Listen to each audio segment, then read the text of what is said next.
In the sterile glow of the fluorescent lights at St.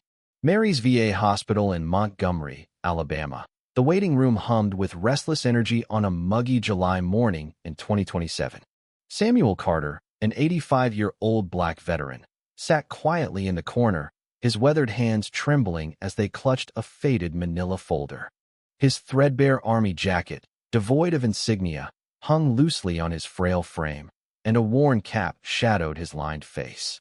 His eyes, sharp despite his age, flicked to the clock above.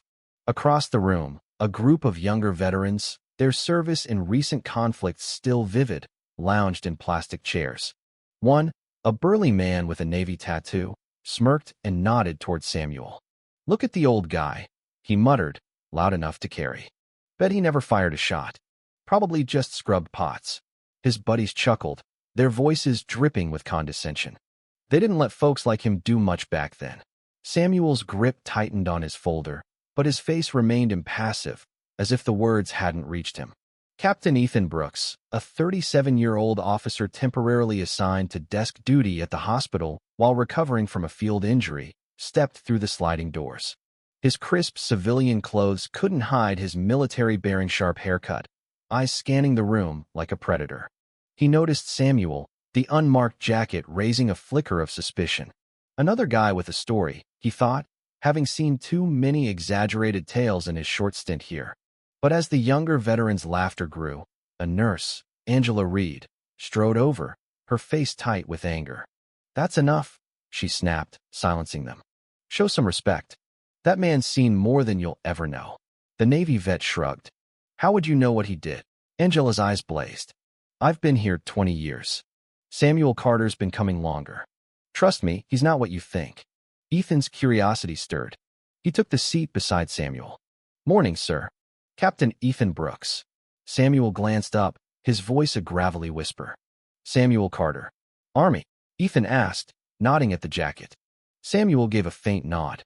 "What unit?" A long pause followed, Samuel's hands shaking harder. "Not worth telling," he murmured. Before Ethan could press, a nurse called Samuel's name.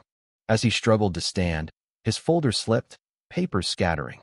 Ethan knelt to help, glimpsing redacted military forms before Samuel snatched them back with surprising force. "I've got it," he growled. At the desk, Samuel's trembling hands fumbled with a pen, his signature a shaky scrawl. Ethan watched, still skeptical but intrigued. Then Samuel swayed, his knees buckling. Ethan caught him before he hit the floor, shouting for help. As Angela and other nurses rushed over, Samuel's sleeve rode up, revealing a faded tattoo, a dagger crossed with a bamboo staff, encircled by a snake eating its tail, with SU-7 above it. Ethan froze. "Shadow Unit 7, he whispered, his blood running cold. Angela glanced at him. "What?" "A myth," Ethan said, his voice hollow. "A Black Ops team from Vietnam. They said it never existed. But myths don't collapse in VA waiting rooms." The hospital staff whisked Samuel away, but Ethan's mind raced.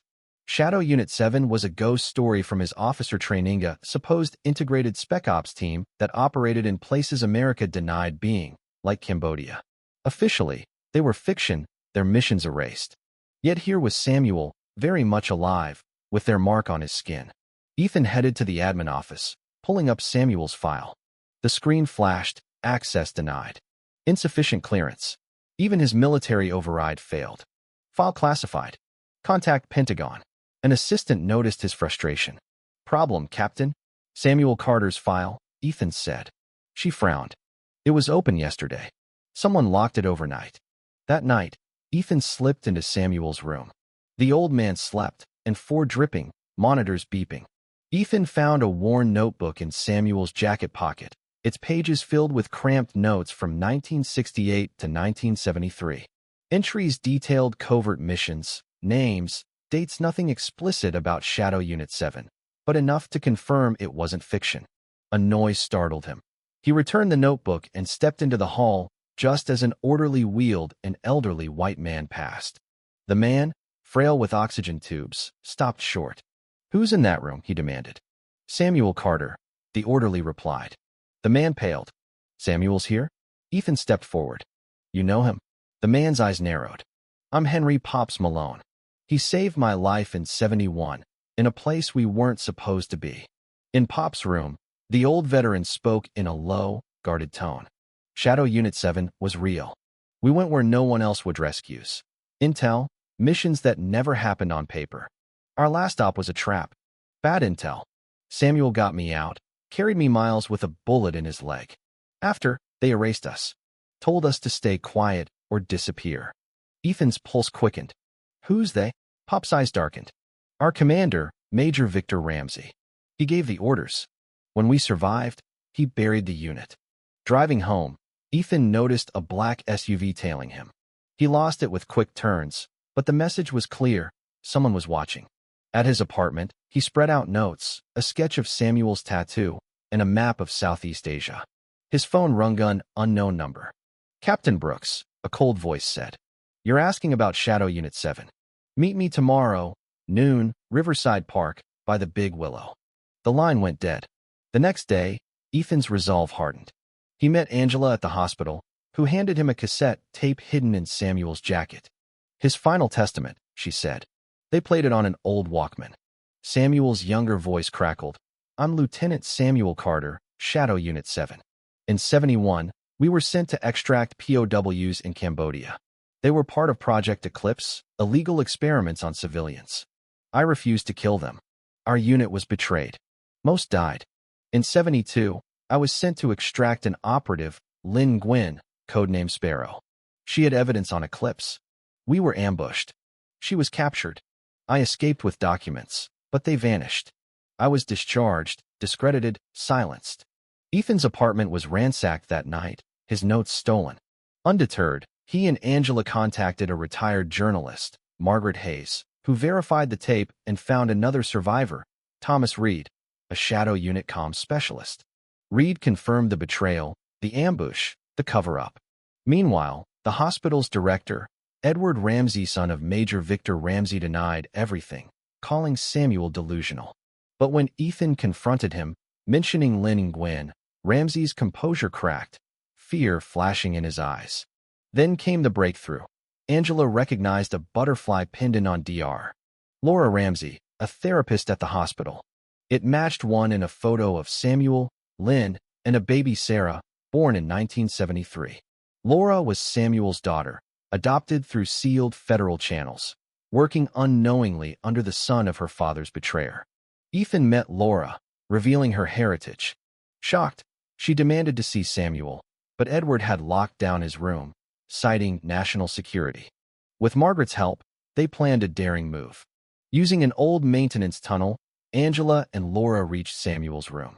Laura took his hand, tears falling as recognition lit his face. Sarah, he whispered. You found me. He spoke of Lynn's bravery, her capture, his lifelong search. As they talked, Edward burst in with security, furious. But Margaret's live stream was already airing, exposing Shadow Unit 7 and Project Eclipse with Reed's testimony and General Arthur Klein's confirmation of the cover-up. The story exploded. Veterans shared their own erased histories. Edward vanished as the VA distanced itself. Samuel's condition worsened, but Laura stayed by him. One night, he asked her to sing. She chose a lullaby about butterflies, her voice trembling. Samuel smiled, seeing Lynn in her. You have her eyes, he said, before his heart gave out, Laura's pendant on his chest.